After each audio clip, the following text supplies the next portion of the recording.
Welcome back to this last section where we are going to talk about what happens if your kidneys quit working and you are in renal failure and you don't want to die.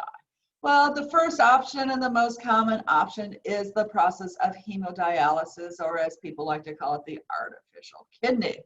And so what happens is if you don't have a urine output, you are collecting water, and then you're also collecting various ions, and the pH can be off in your blood. And so you get a blood test, and you also get weighed to see how much extra water weight you have and what needs to be done. And then what happens is you have blood that is taken out of one of your blood vessels, and it runs through a membrane that has a gradient to diffuse out the stuff that you don't want and put in the stuff that you need, and then the blood is pumped back into your body.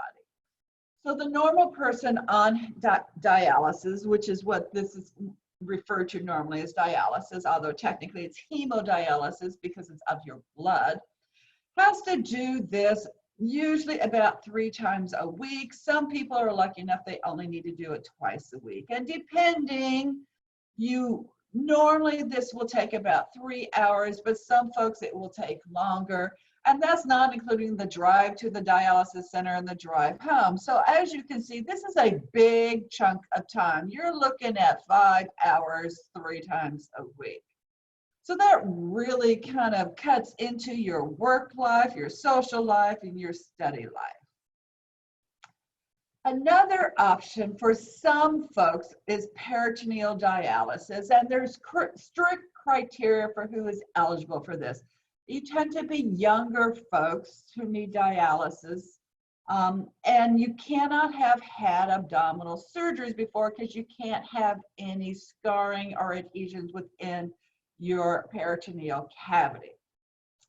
And then there's only certain types of kidney disease that are amenable to this. And what happens is if you fulfill all the criteria, this is a much better option than hemodialysis because you can have a normal lifestyle during the day and the evening. Then you come home, you have a very soft catheter which permanently resides inside your abdominal cavity. No, you don't feel it, okay? And then in the evening what happens is you come up and you attach the tubing to a dialysis solution to that, and it slowly enters your abdominal cavity. Yes, you feel like you're 3 months pregnant.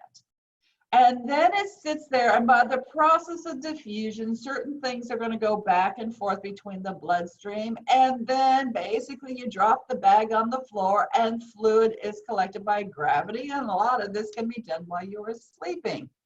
So this is a nicer alternative to having to go to a dialysis center for so many hours per week. Plus, you don't have the risk of picking up hepatitis or other diseases from contaminated blood anywhere in the dialysis center. Now, for most folks, the thought is that these were just going to be, a stopgap mechanism until you can get a kidney transplant. But we have many more folks needing kidneys than we do have kidneys. So what I want you to do right now is to somehow go online to your driver's license people and make it so that you are donating organs if there's the untimely deaths. So I put pictures of Sarah Hyland here and George Lopez here because they both have had kidney transplants, so that you realize, in fact, Sarah Hyland has had 2 kidney transplants, that this is much more common than you think. And what we usually do for most kidney transplants, for most kidney disease, we just leave the old kidneys in place. There's a few instances in which case we need to do it, but that is a posterior abdominal wall operation. And what we do instead is a anterior lower pelvic operation where the new kidney is put in there and it's just plugged into the ureter in a much smaller, simpler operation. Now, I do want you to realize that no matter how poor you feel here in the United States, you are rich by comparison to many other countries.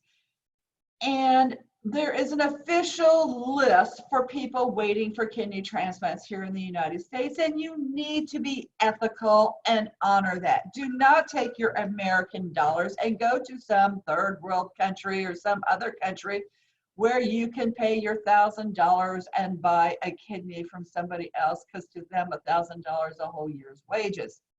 That is not ethically sound. And the last thing was just this card up here in the upper right quadrant, just because I thought it was so cheesy about hope the operation was smooth as butter. You're in my thoughts. All right. And with that, we are done with the urinary system. So have a great day. Go out and get some sunshine or fresh air, no matter what. And thank you for all your hard work on this interesting but a little bit difficult organ system.